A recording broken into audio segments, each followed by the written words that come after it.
Leadership. You hear that word thrown around all the time, right? Whether you're on a sports team, in the office, or even just trying to get your friends to decide on a place for dinner. But what does it actually mean to lead? Well, today we're going to break it all down in this quick explainer. The big question, right? Are leaders born or are they made? Are some people just destined for it, or is it a skill that any of us can learn?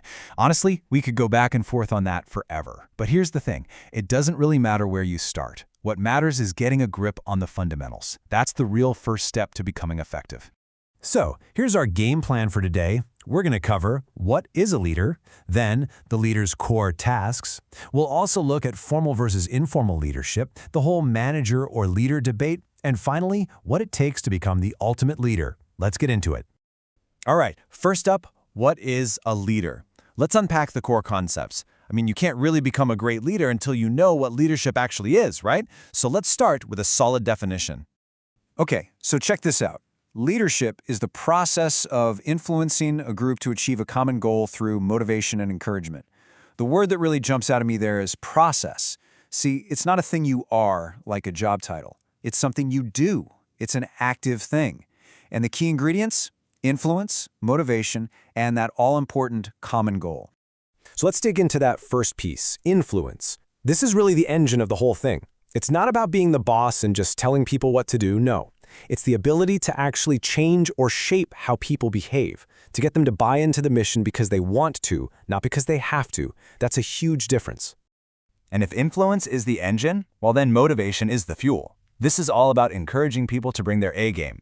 A leader's real job is to be that spark, to light a fire under the team, build up their confidence, and get them so dedicated that they're willing to go that extra mile.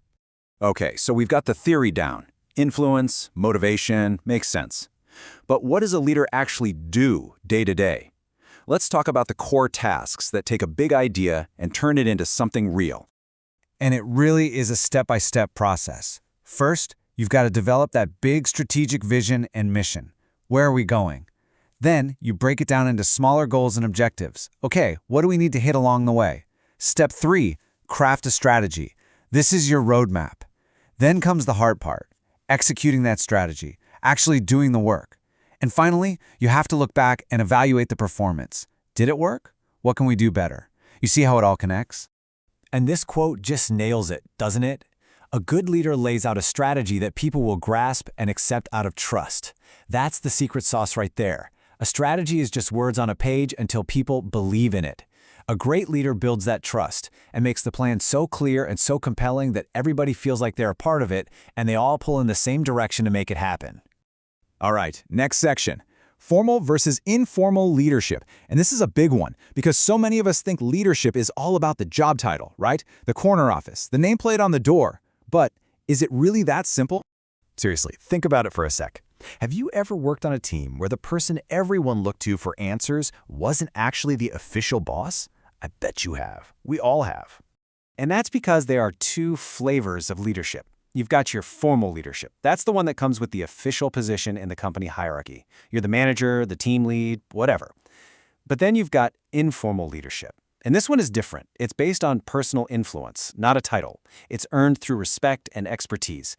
It's that person on the team who everyone just gravitates to. They're the natural leader. This idea of formal versus informal leadership flows perfectly into our next topic, manager or leader. People use these terms interchangeably all the time, but they are not the same thing. And knowing the difference is absolutely crucial. So think about it like this. Management, on its own, can create a bureaucracy without purpose. It's all about keeping the trains running on time, control, order, process. And hey, that stuff is super important.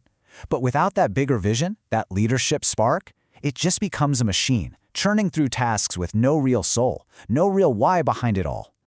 But, and this is a big but, leadership on its own can create impractical change. You can have all the amazing, inspiring, world-changing ideas you want, but without the nuts and bolts of good management to actually organize things and make them happen, well, it's just chaos. It's a great idea that goes nowhere.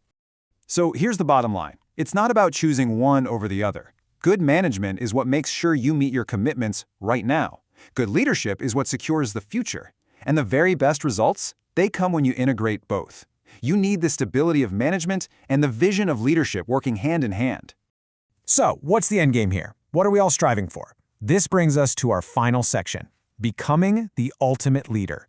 This is the goal we should all be aiming for. So what is an ultimate leader? It's a person with all the right traits, qualities, principles, and expertise to influence others to do, wait for it, extraordinary things. See, it's not just about hitting targets anymore. This is about inspiring people to go above and beyond what they thought was possible. They're like a force multiplier. Their presence alone makes everyone around them better.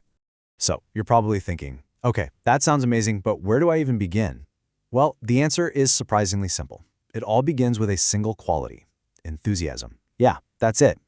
Before all the complex strategies and deep expertise, it starts with a genuine, contagious passion for what you're doing. That's the foundation for everything else. So let's go back to that first question, born or made? In the end, it doesn't matter. The path is the same for everyone. It's a journey, a process, and it takes practice. And it can all start right now. Your journey starts now.